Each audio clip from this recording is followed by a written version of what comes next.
Si le continent a été relativement épargné par la première vague de la pandémie à coronavirus, ce n'est pas le cas pour la seconde vague qui touche plusieurs pays.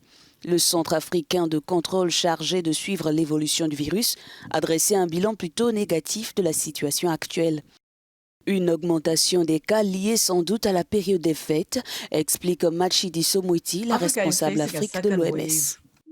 L'Afrique fait face à une seconde vague de la pandémie de Covid-19 avec plus de 3,3 millions de cas et 81 000 vies tristement perdues. Le premier pic observé en juillet a été largement dépassé par celui de décembre et les cas continuent de s'accélérer à une vitesse extrême. Je pense qu'il s'agit de la combinaison de deux facteurs. Certainement la lassitude des mesures et la période festive avec les voyages et les rencontres.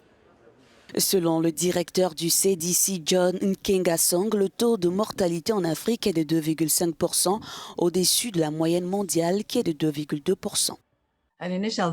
30 millions de doses sont attendues et je le dis avec quelques réserves, ces vaccins vont commencer à arriver en mars. Ils seront destinés prioritairement aux médecins, aux groupes prioritaires et seront distribués pour couvrir toutes les personnes vulnérables.